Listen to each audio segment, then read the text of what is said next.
Hey guys, मैं आपके friend Ishika आ चुकी हूँ निया एंड कनिष्का की लव स्टोरी का पार्ट 11 लेकर के। तो आई होप कि आप सभी को ये वीडियो काफ़ी पसंद आ रही होगी, और अगर आप इस स्टोरी को पसंद कर रहे हैं तो प्लीज़ चैनल को सब्सक्राइब करके बेल आइकन ज़रूर प्रेस कर दें, और साथ ही साथ वीडियो को लाइक एंड शेयर भी कर दिया करिए। और हाँ, कमेंट करना तो आप बिल्कुल मत भूलिएगा, क्योंकि इसी से मुझे पता चलता है कि आपके ओपिनियन इस स्टोरी को लेकर के क्या है। और चलिए, मैं थोड़ा सा और बात करूँगी आज, क्योंकि मैं कुछ लोगों के क्वेश्चंस लगातार देख रही हूँ जो ये चाह रहे हैं कि निया एंड कनिष्का का बहुत ही जल्दी जो लव अफेयर है वो शुरू हो जाए। बट गाइस, हर चीज़ एक सही वक्त पे ही अच्छी लगती है, और वक्त से पहले अगर हम कुछ भी करते हैं तो फिर उसका मज़ा ख़राब हो जाता है। तो गाइस, मैं आपसे सिर्फ एक छोटी सी रिक्वेस्ट करूँगी कि आप अपना पेशेंस बनाए रखें और इस स्टोरी को सुनते रहें, और जैसे जैसे आप इसको सुनते जाएंगे ये स्टोरी और भी इंटरेस्टिंग होती जाएगी। तो चलिए, बातें हो गई, अब बिना किसी देरी के अपनी स्टोरी की शुरुआत करते हैं। तो इससे पहले कि हम अपनी स्टोरी का नेक्स्ट पार्ट बताएं, चलिए थोड़ा सा पीछे देख लेते हैं। पिछले एपिसोड में आपने देखा था कि निया दादा और दादी से गुस्सा होकर के आकर के सो जाती है, और फिर जब वो सो कर उठती है तो फाइनली काफ़ी लेट नाइट हो चुकी होती है, और सारे नौकर भी जा चुके होते हैं। और जब उसे भूख लगती है तो वो किचन में जा कर के चक्कर लगाने लगती है, पर किचन में जाने के बाद भी उसे कुछ भी खाने को नहीं मिलता, और वो फाइनली कनिष्का के पास आती है, क्योंकि कनिष्का उसकी पर्सनल असिस्टेंट होती है, और इसका उसे गुस्सा भी होता है, और उसे अभी तो भूख भी लगी होती है, तो और कोई रास्ता नज़र नहीं आता। तो वो कनिष्का के पास आकर के कहती है कि तुम मेरी पर्सनल असिस्टेंट हो, और अब मुझे भूख लगी है तो ये तुम्हारी रिस्पॉन्सिबिलिटी है कि तुम मेरा ध्यान रखो। इस पर कनिष्का का जो भी रिएक्शन था आपने पिछले एपिसोड में सुन लिया था। तो फाइनली लास्ट में आपने ये सुना था कि निया की बातें सुनकर कनिष्का अपनी जगह पे खड़ी हो जाती है, और अब आगे कनिष्का अपनी जगह पर खड़ी हो जाती है। ये देख कर के निया एक कदम पीछे हट जाती है, और उसे देखकर ऐसा लग रहा है कि जैसे वो काफ़ी घबरा रही है, क्योंकि निया की एक प्रॉब्लम होती है। हालांकि वो काफ़ी डफर है, अपने अंदर की जो फीलिंग्स है वो उसे लगातार दबाने की कोशिश कर रही है, पर फीलिंग्स और हवा और पानी और रोशनी, और हम इन्हें कंट्रोल करने की लाख कोशिश कर लें, पर ये अपना बाहर आने का रास्ता बना ही लेती हैं। तो निया के साथ भी कुछ ऐसा ही होता है, और जब भी कनिष्का उसके पास गलती से या जानबूझ करके आ जाती है तो उसके दिल की जो दबी हुई फीलिंग्स है वो धीरे धीरे बाहर आने लगती हैं, और फाइनली उसके दिल की धड़कन भी उससे कंट्रोल में नहीं रहती। कनिष्का जैसे ही अपनी जगह पर खड़ी होती है तो निया को लगता है कि कहीं वो उसकी तरफ तो नहीं आएगी, पर कनिष्का उसकी तरफ ना जा कर के सीधा ड्रॉ की तरफ जाती है, और उसमें से एक पेपर निकालती है। पेपर निकालने के बाद वो पेन उठा कर के किसी पॉइंट पे अंडरलाइन करती है, और निया के पास आकर चुपचाप वो पेपर उसके हाथों में रख देती है। निया जब अपने हाथ में वो पेपर देखती है तो वो कंफ्यूज लगने लगती है, और उसे समझ नहीं आता कि आखिर इस पेपर का क्या मतलब है। पर जैसे ही उसकी नज़र उस पेपर पे पेन से किए गए उस सर्कल पे पड़ती है तो वो उस सर्कल में लिखे नंबर की तरफ फोकस करती है, जिसमें लिखा था 10 o'clock। इसे देखकर भी निया को कुछ समझ नहीं आता। वो फिर से उसे समझने की कोशिश करते हुए उस पूरी लाइन को पढ़ती है, और फाइनली जब वो उसे पढ़ लेती है तो उसे समझ में आ जाता है कि आखिर कनिष्का क्या मतलब है। उसमें ये लिखा होता है कि रात के 10 बजे के बाद से सुबह के 7 बजे तक कनिष्का की ड्यूटी ख़त्म हो जाती है। ये पढ़ कर के निया का चेहरा उतर जाता है, और उसे समझ नहीं आता कि अब वो क्या करे, और वो मुंह बनाते हुए उस पेपर को टेबल पे ले जाके रख देती है। अब फाइनली निया निराश हो जाती है और वहाँ से जाना ही बेहतर समझती है। हालांकि वो वहाँ से जाना नहीं चाहती थी, क्योंकि उसके पेट की जो भूख होती है वो तो अपनी चरम सीमा पे पहुँच रही होती है। निया अपनी कोशिश करते हुए कहती है, देखो, मैं ये मानती हूँ कि ये तुम्हारा रेस्टिंग टाइम है, पर इसके बावजूद भी तुम गेट लॉस। हाँ, गेट लॉस। निया कनिष्का की बातें सुन कर के हैरान हो जाती है और उसका मन फिर से गुस्से में भर जाता है और वो घूर करके कनिष्का को देखने लगती है। पर इसका कनिष्का का पर इस बात का कनिष्का के ऊपर कोई फ़र्क नहीं पड़ता और वो उसे इग्नोर करके अपना पूरा ध्यान अपनी बुक में फोकस करती है। फाइनली निया पैर पटकते हुए गुस्से में वहाँ से जाने लगती है और जैसे ही वो दरवाजे के पास पहुँचती है तभी पीछे से कनिष्का की आवाज़ आती है, रुको। ये सुन करके कनिष्का निया खुशी के साथ पीछे मुड़ करके देखती है और उसके चेहरे पर एक सेकंड के लिए एक बड़ी सी स्माइल आ जाती है। उसे लगता है कि शायद कनिष्का उसकी हेल्प करे और वो बड़ी उम्मीद भरी नज़रों से कनिष्का की तरफ देखने लगती है। कनिष्का अपनी बुक से नज़रें हटाती है और निया को देखते हुए कहती है, नेक्स्ट टाइम जब मुझसे मिलने आना तो डोर नॉक कर लेना। ये कहकर कनिष्का फिर से बुक पढ़ने लगती है। इस बात पे तो निया का गुस्सा बिल्कुल उसके सर के ऊपर से निकलने लगता है और वो गुस्से में वहाँ से दरवाज़ा बहुत तेज़ी के साथ बंद करते हुए निकल जाती है। निया जैसे ही कमरे से बाहर जाती है कनिष्का अपनी बुक बंद कर देती है और उस दरवाजे की तरफ देखने लगती है। उसे देखकर ऐसा लगता है कि जैसे वो कुछ सोच रही हो। निया बाहर आने के बाद रूम में नहीं जाती और उसे समझ नहीं आता कि आखिर वो क्या करे। कन्फ्यूजन के साथ निया कनिष्का के रूम के बाहर ही इधर उधर चक्कर लगाती है और फाइनली किचन की तरफ बढ़ती है। निया को कुकिंग बिल्कुल नहीं आती, लेकिन फिर भी चूँकि वो बहुत भूखी होती है और शायद ही उसके लाइफ में कोई ऐसा दिन हो कि वो इस तरीके की सिचुएशन फेस करे, तो उससे अपनी भूख बिल्कुल बर्दाश्त नहीं होती और किचन में वो खुद कुछ बनाने के लिए चली जाती है। कुछ देर के बाद जब कनिष्का को प्यास लगती है तो वो पानी पीने के लिए टेबल की तरफ जाती है, पर जब वहाँ पानी का मग देखती है तो वो खाली होता है।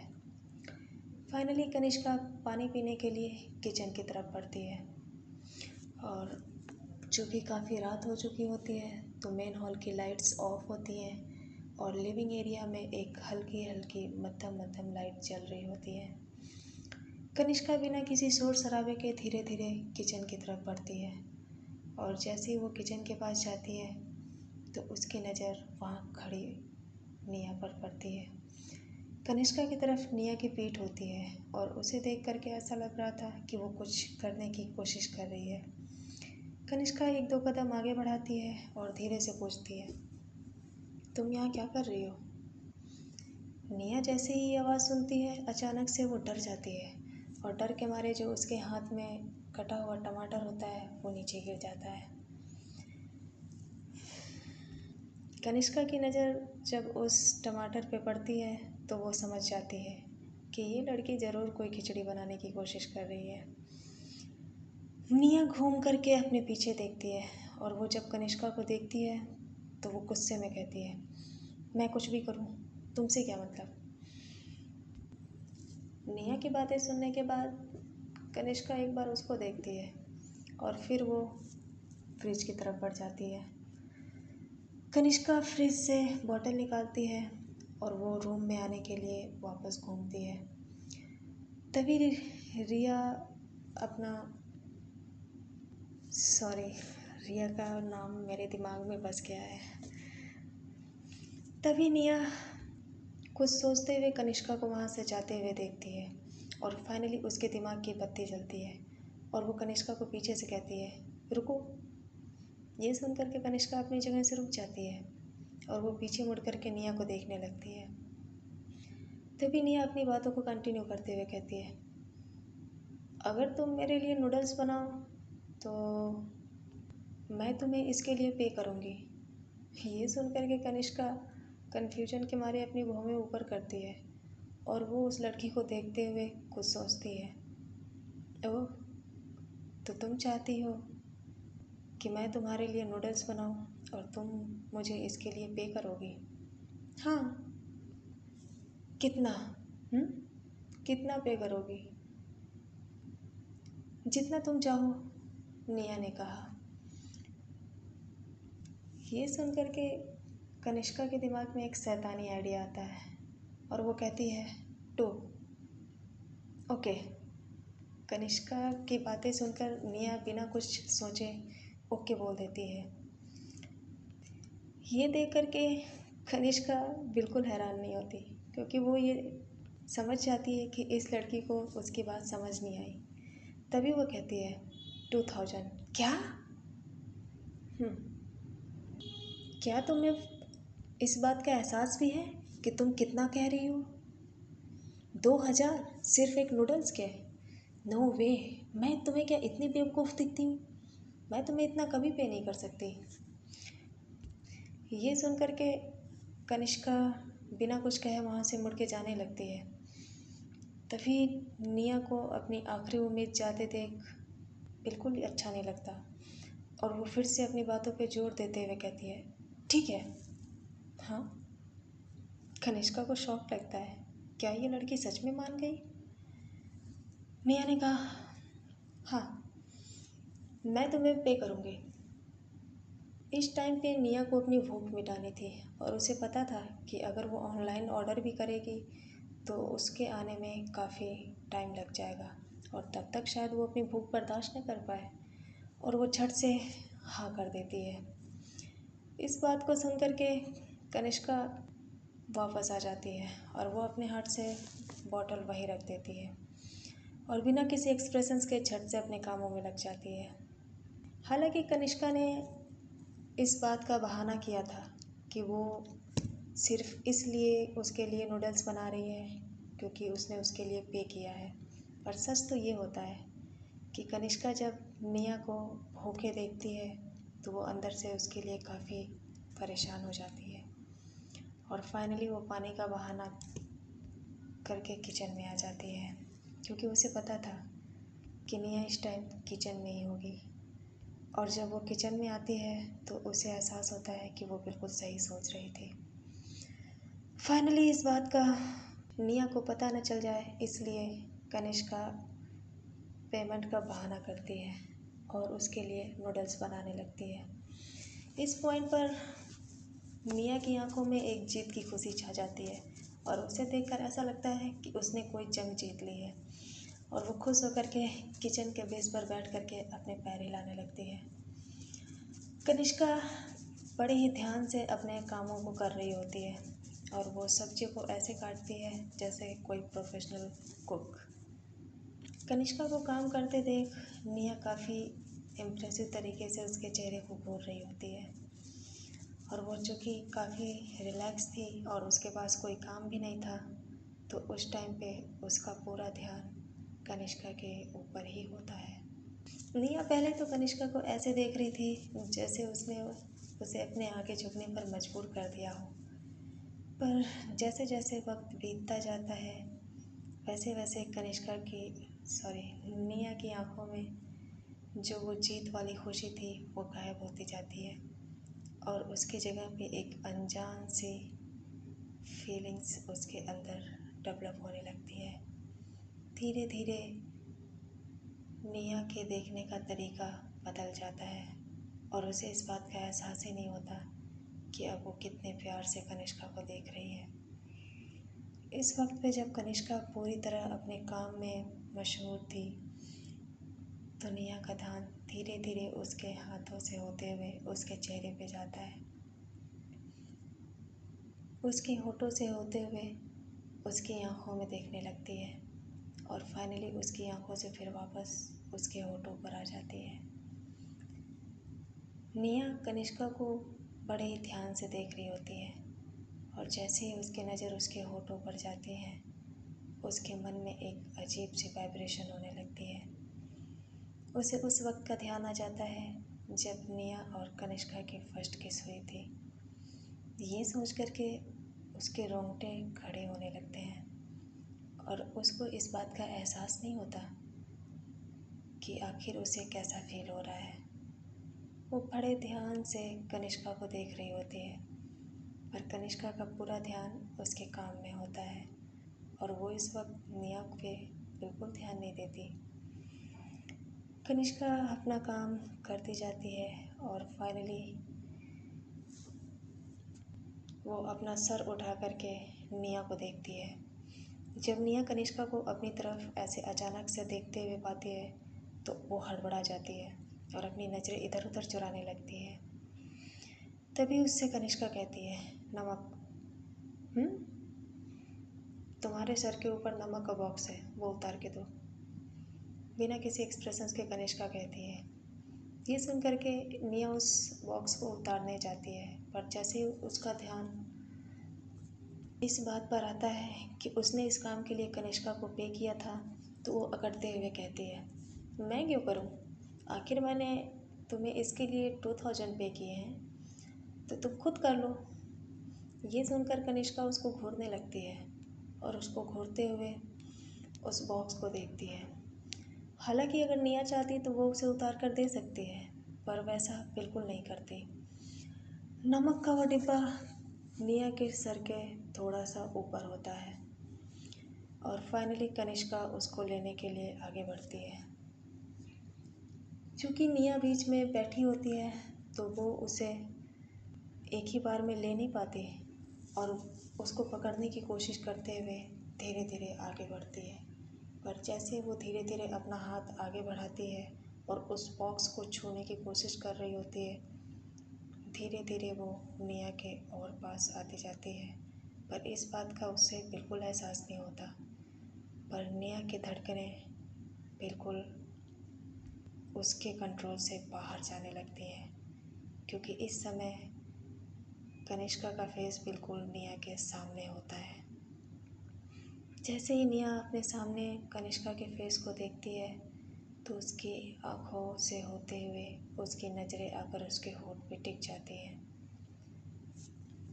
इस टाइम पे जब कनिष्का उसके ठीक सामने थी, अब निया के लिए उसकी मुश्किलें बढ़ती नज़र आती हैं और उसे समझ नहीं आता कि आखिर अपनी फीलिंग्स को अब कैसे कंट्रोल करे।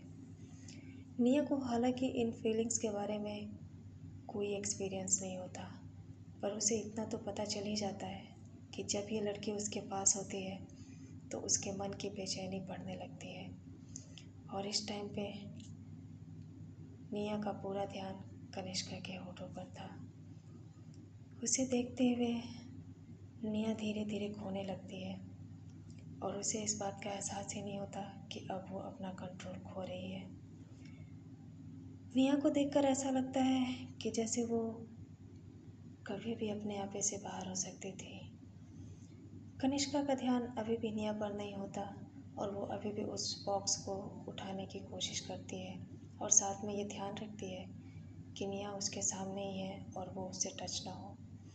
पर उसका ध्यान इस पर नहीं होता कि निया इतनी देर से उसे ही देख रही है।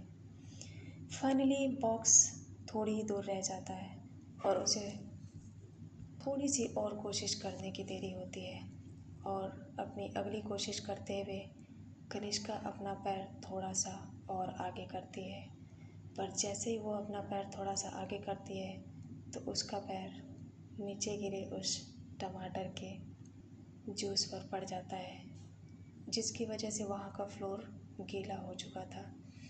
और जैसे ही निया का पैर उस गीले फ्लोर पर पड़ता है, कनिष्का अपना बैलेंस खो देती है और अगले ही पल सीधे उसके होठ निया के होठों से टच हो जाते हैं। इस पॉइंट पर निया की धड़कनें मानो धड़कना ही भूल गई हों। उसकी आंखें बड़ी बड़ी हो जाती हैं और वो अपने हाथों की पकड़ और मजबूत कर लेती है। कनिष्का जब इस बात का एहसास करती है कि आखिर क्या हुआ, तो उसकी आंखों में जो हमेशा सा शांत एक्सप्रेशंस था, इस बार वो भी बदल गया और वो हैरानी से निया को देख रही होती है। ये सब इतना जल्दी हो गया कि कनिष्का को समझने का टाइम ही नहीं मिला कि आखिर उसके साथ क्या हो रहा है। पर फाइनली जब उसको ये बात समझ में आती है तो उसकी धड़कनें बढ़ने लगती हैं। ऐसा बहुत कम होता है कि जब उसके चेहरे का एक्सप्रेशंस बदलता हुआ दिखे, पर इस टाइम पे उसकी भी धड़कनें उसका साथ देना छोड़ देती हैं। पूरा का पूरा हाउस खाली था चारों तरफ सन्नाटा था। सभी लोग अपने अपने रूम में सो रहे थे, पर किचन का माहौल काफ़ी गर्म था। कनिष्का ने अपने आप को कंट्रोल करते हुए संभालने की कोशिश की और वो थोड़ा सा पीछे हटने के लिए खुद को तैयार करने लगी। जैसे ही कनिष्का थोड़ा सा पीछे हटी, उसका पैर फिर से उसी पे पड़ा और वो एक बार फिर से निया के होठों पे। उन दोनों को देखकर ऐसा लगता है कि जैसे उन दोनों को उनकी किस्मत मिलाने के लिए अपनी पूरी जान लगा रही है, पर इन दोनों को तो अपनी फीलिंग्स समझ में ही नहीं आती। फाइनली इस पॉइंट पे निया अपने होश में नहीं होती, और अगर ये पहले की बात होती तो अब तक निया अपना कंट्रोल खो चुकी होती। पर इस टाइम निया के चेहरे पर बिल्कुल गुस्सा नहीं था, बल्कि इसकी जगह वो अपने मन में उठ रही अजीबोगरीब फीलिंग्स के साथ घिरी हुई थी। उसे समझ नहीं आ रहा था कि आखिर ये इसके साथ क्या हो रहा है, क्यों किस्मत बार बार इस लड़की के सामने ला कर के खड़ा कर देती है, क्यों ये अजीब सी फीलिंग्स उसके मन में उठने लगती हैं, और क्यों ये तभी होता है जब ये लड़की उसके सामने होती है। फाइनली इस अजीब सी उलझनों के बाद उन दोनों ने खुद को संभाला और कनिष्का संभलते हुए पीछे हटी। पर जैसे ही कनिष्का पीछे हटी तो उसके अंदर इतनी हिम्मत नहीं थी कि वो अपनी नज़रें उठा करके अपने सामने बैठी उस लड़की को देख सके। वो घबरा करके पीछे हो गई और उसने निया की तरफ अपनी पीठ कर ली। उसे समझ नहीं आ रहा था कि आखिर वो निया को कैसे फेस करे। निया का भी कुछ ऐसा ही हाल था। उसके दिल की धड़कनें अभी भी तेज़ थी और वो लंबी लंबी सांसें ले रही थी। उसकी सांसें इतनी तेज़ थी कि एक कदम दूर खड़ी कनिष्का भी उसे सुन सकती थी। फाइनली निया को देखकर ऐसा लग रहा था कि उसे अपनी फीलिंग्स समझ में आने लगी हैं, पर फिर उसने अगले ही पल सोचा कि शायद वो कुछ ज़्यादा सोच रही है, और ये सोचते ही वो खुद को संभालने की कोशिश करने लगी। पर उसके अंदर इतनी हिम्मत नहीं थी कि वो अपना सर उठा करके कनिष्का की तरफ देख सके। किचन के अंदर उन दोनों के बीच काफ़ी अजीब माहौल बन चुका था और कोई भी एक दूसरे को फेस नहीं करना चाहता था। निया अब भी अपने जगह पर थी। कनिष्का अब भी निया की तरफ पीठ किए खड़ी थी और इस वक्त पर दोनों ही शांत थे। ये सिचुएशंस काफ़ी अजीब थी।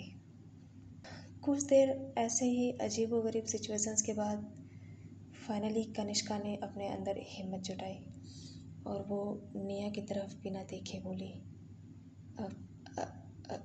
आई एम सॉरी, मैंने देखा नहीं। कनिष्का को लग रहा था कि उसके सामने बैठी लड़की कभी भी उस पर चिल्ला सकती है, पर फिर भी वो उसे समझाने की कोशिश करने लगी।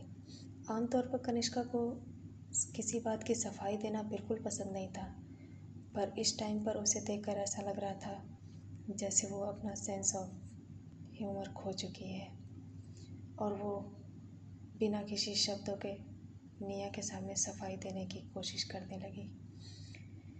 पर निया ने ऐसा कुछ भी नहीं किया जिसकी उम्मीद कनिष्का कर रही थी, बल्कि उसकी जगह पर निया के चेहरे पर एक अजीब सी शर्मिंदगी थी।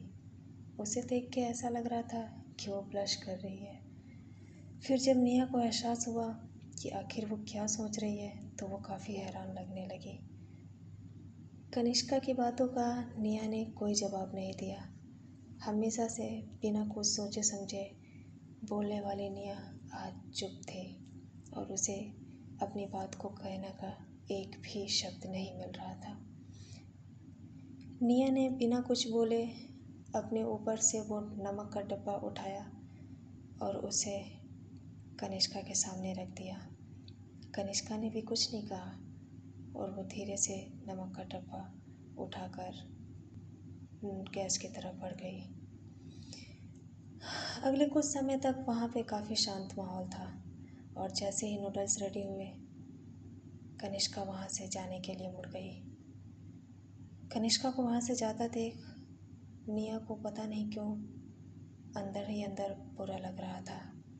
उसे समझ नहीं आ रहा था कि जिस लड़की को वो कल तक 1 मिनट भी देखना पसंद नहीं कर रही थी, अभी उसे अपने आँखों के सामने ज़्यादा देख आखिर उसे बुरा क्यों लग रहा है। उधर कनिष्का भी अपने मन में उठ रही इन अजीबोगरीब फीलिंग से परेशान थी और उसे समझ नहीं आ रहा था कि वो कैसे रिएक्ट करे। खोए हुए से अंदाज में वो अपने कदम को बढ़ाते जा रही थी और वो धीरे धीरे सीढ़ियों से ऊपर जा रही थी। इस टाइम पे निया अपनी भूख भूल चुकी थी। हालांकि उसके सामने नूडल्स रख दिया था कनिष्का ने बनाकर, पर वो उसे खाना भूल गई। निया अभी भी अपनी पुरानी फीलिंग्स में ही खोई थी और ये समझने की कोशिश कर रही थी कि आखिर उसके साथ क्या हो रहा है। कनिष्का अपने रूम में परेशान बैठी थी और निया अब भी अपनी जगह से 1 इंच भी नहीं हिली थी और वो अभी भी किचन में ही थी। दोनों के अंदर एक अजीबोगरीब कशमकश चल रही थी, पर इसके बारे में किसी को कुछ समझ नहीं आ रहा था कि आखिर वो अपने अंदर इस चल रही अजीबोगरीब फीलिंग्स के बारे में किससे पूछे। 12:30 रिया का फ्लैट। रिया अभी भी अपने रूम में जग रही थी और वो अपने बेड पर उल्टा लेटी थी। आमतौर पर रिया जब भी अकेले होती थी तो वो रौनक से बात करती थी, पर आज ऐसा कुछ नहीं था, बल्कि उसके सामने विधि की पिक्स थी। हाँ, रिया लैपटॉप में विधि की पिक्स देख रही थी और उन सभी मोमेंट्स के बारे में सोच करके मुस्कुरा रही थी। रिया को भी इस बात का एहसास नहीं था कि आखिर रात के 12:30 बजे अपने बॉयफ्रेंड की जगह पे वो विधि की पिक्स क्यों देख रही है। उसे देख करके ये काफ़ी अच्छा लग रहा था। फिर धीरे धीरे जैसे जैसे वो उन पिक्स को देख रही थी, उससे रिलेटेड सारे वो पल उसके आंखों के सामने छा गए। रिया उन पलों को याद करके एक प्यारे स्माइल के साथ मुस्कुरा रही थी। इस टाइम उसके दिल में कोई दर्द नहीं था और वो काफ़ी सेटिस्फाई लग रही थी। रिया को विधि की याद आने लगी और उसने अपना फ़ोन उठाया और विधि का नंबर निकाला।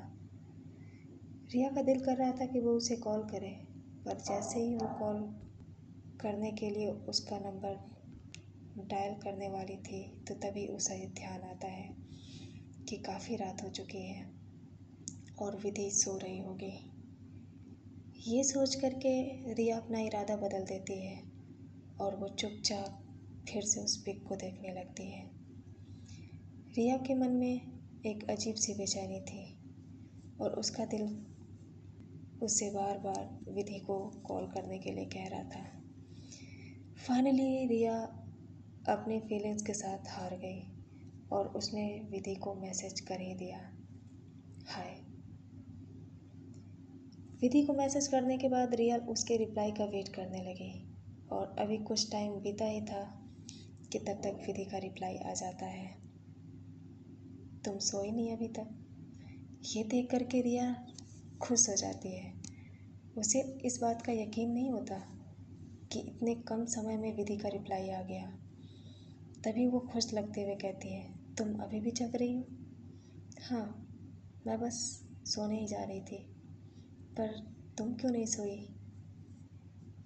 विधि ने पूछा। इस पर रिया ने कहा, मैं मैं थोड़ा सा ऑफिस वर्क कर रही थी और इसीलिए मुझे लेट हो गया। ओह, विधि ने रिप्लाई किया। विधि फिर से रिया को मैसेज करती है, आखिर तुम इतना लेट नाइट तक ऑफिस का वर्क कैसे कर सकती हो? चलो अब सो जाओ, काफ़ी लेट हो चुका है। इस पर रिया कहती है, ठीक है, सो जाऊंगी। विधि फिर रिप्लाई करती है, सो जाऊंगी नहीं, सो जाओ, और ख़बरदार जो तुमने फिर से ऑफिस के काम को हाथ लगाया। विधि का ये केयरिंग एटीट्यूड देख करके रिया स्माइल करने लगती है और ये उसके दिल को काफ़ी अच्छा लग रहा होता है। तभी रिया टाइप करते हुए कहती है, विधि, रिया का ऐसा मैसेज पढ़ करके विधि की धड़कनें धड़कना भूल जाती हैं। जब विधि ये देखती है कि रिया ने मैसेज में सिर्फ उसका नाम टाइप किया है तो उसे समझ नहीं आता कि आखिर इसका क्या मतलब है। और रिया एक छोटा सा रिप्लाई करती है, हाँ। इस पर रिया हिचकिचाते हुए लिखती है, आई मिस यू। पर वो उसे सेंड नहीं करती। रिया अपने मैसेज को इरेज कर देती है और वो सोचने लगती है, ये वो क्या लिख रही है। नहीं, ये कितना अजीब है, आखिर मैं ऐसे कैसे लिख सकती हूँ। रिया अपने आप से ही बातें करने लगती है। उधर विधि रिया के रिप्लाई का वेट करती है और उसके दिल की धड़कनें तेज हो चुकी थी। वो समझ नहीं पा रही थी कि रिया आखिर उसे क्या कहने की कोशिश कर रही है। कुछ देर तक वेट करने के बाद रिया का कोई रिप्लाई नहीं आता तो फाइनली विधि उसे मैसेज करते हुए कहती है, रिया तुम ठीक तो हो ना। इस पर रिया रिप्लाई करती है, हाँ मैं ठीक हूँ। नहीं, तुम ठीक नहीं हो, बताओ मुझे तुम क्या कहना चाहती थी।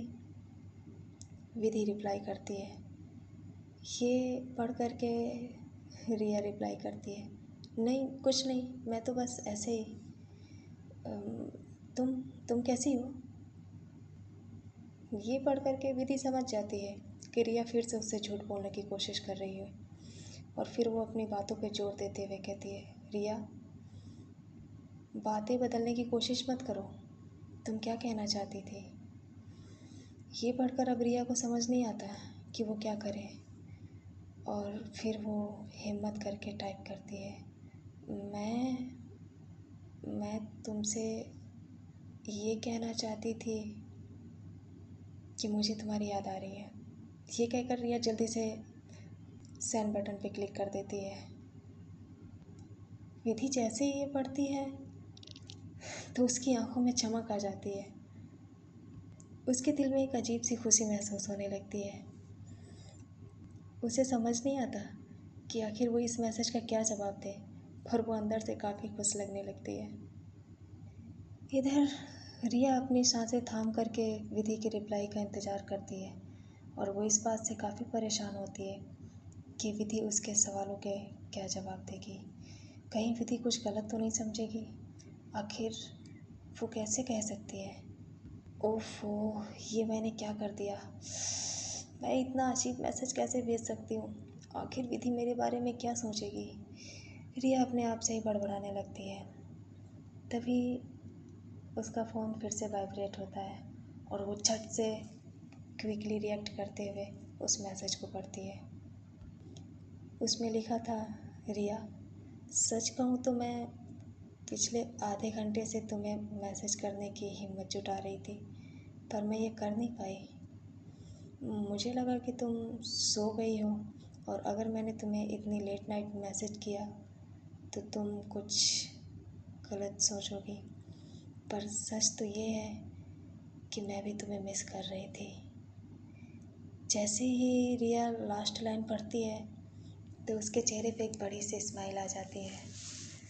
उसे समझ नहीं आता कि आखिर इस आखिरी लाइन को देखकर उसे इतनी खुशी और सुकून क्यों महसूस हो रहा है। पर रिया को अब समझ नहीं आता है कि वो आगे क्या लिखे और वो कुछ देर तक विधि के मैसेज को बार बार पढ़ती है और वो जितनी बार उसके मैसेज को पढ़ती है उतनी बार उसके चेहरे पे स्माइल आती है और उसके दिल में एक सुकून सा महसूस होता है। इधर निया अपने बेडरूम में आ चुकी थी और वो अपने बेड पर पे उल्टा लेटी थी और उसके जहन में किचन में हुई कुछ देर पहले की सारी घटनाएं बार बार किसी पिक्चर्स की तरह चल रही थी। उसे समझ नहीं आ रहा था कि आखिर उसके दिल में ये कैसा अजीब सा मंजर बना हुआ है। आखिर वो अपने अंदर उठ रही फीलिंग्स को समझने की कोशिश करने लगी। निया बार बार इधर से उधर करवटें बदलने लगी। इस टाइम पे उसकी आंखों के सामने सिर्फ और सिर्फ कनिष्का का चेहरा था। जब भी वो कनिष्का का चेहरा अपनी आंखों के सामने महसूस करती, तब तब उसके दिल में एक अजीब सी वाइब्रेशन उठने लगती और उसे समझ नहीं आ रहा था कि आखिर ये किस टाइप की फीलिंग्स है। हालांकि वो इस फीलिंग से अनजान थी, पर उसने महसूस किया कि ये फीलिंग्स काफ़ी स्पेशल है और जब भी इस बारे में वो सोचती है, उसके दिल में एक अजीब सा सुकून महसूस होता है। उधर कनिष्का भी अपने रूम में बैठी थी। वो बुक की तरफ खाली आंखों से देख रही थी। हालांकि वो बुक उसके हाथ में खुली थी, पर उसमें लिखा एक शब्द भी उसे समझ नहीं आ रहा था और वो ब्लैंकली बस बुक के पन्ने पर अपनी नज़रें गड़ाए कहीं खोई हुई थी। उधर रिया अभी भी ब्लैंकली अपनी फ़ोन स्क्रीन की तरफ नज़रें गड़ाए हुए थी और वो अभी भी उस मैसेज को देख रही थी। उसे समझ नहीं आ रहा था कि वो क्या रिप्लाई करे। फाइनली रिया ने कुछ टाइप करते हुए लिखा, काफ़ी रात हो गई है और मुझे लगता है कि अब हमें सोना चाहिए। विधि ने जब रिया का मैसेज देखा तो उसने भी हामी भरी और कहा, ठीक है, सो जाओ, bye, take care, you too. Riya ने भी रिप्लाई कर दिया। देर रात मुंबई के एक बड़े से होटल रूम में एक आदमी ब्लैक सूट में बैठा हुआ था। उसके सामने कंप्यूटर स्क्रीन पर एक वीडियो थी और वो 4 पार्ट में बटी हुई थी। वो आदमी बार बार उस चारों वीडियो को 1 बाय 1 प्ले करने की कोशिश कर रहा था। उसे देखकर ऐसा लग रहा था कि वो किसी 4 वीडियो के अलग अलग पार्ट्स को एक साथ जोड़ने की कोशिश कर रहा है, पर उसे ऐसा करने में काफ़ी प्रॉब्लम हो रही थी। उसके चेहरे पे एक गंभीर परेशानी दिख रही थी। उसके सामने एक पेन पड़ा हुआ था और एक डायरी थी। वो जब भी 1 बाय 1 करके वीडियो को प्ले करता तो उसमें उस डायरी में टाइमिंग नोट करता। उसे देखकर ऐसा लग रहा था कि वो कुछ काफ़ी देर से समझने की कोशिश कर रहा था, पर वो इसमें कामयाब नहीं हुआ। कुछ देर तक ऐसे ही करने के बाद फाइनली उस आदमी ने अपना हाथ टेबल पे मारते हुए कहा, यस यस यस यस, मैंने ये कर दिया, आखिर मैंने ये कर ही दिया। हालांकि ये काम काफ़ी मुश्किल था, लेकिन मुझे पक्का यकीन था कि मैं उसे एक दिन ज़रूर पूरा कर लूँगा। पर मुझे एक बात नहीं समझ में आ रही कि जिस काम को मैं पिछले 3 महीने से करने की कोशिश कर रहा हूँ, आखिर उस चीज़ को बॉस एक ही बार में कैसे समझ जाते हैं। मुझे अभी भी याद है कि जब मैंने स्टार्टिंग में इस काम को अपने हाथ में लिया था, तो मैंने बॉस के फैसले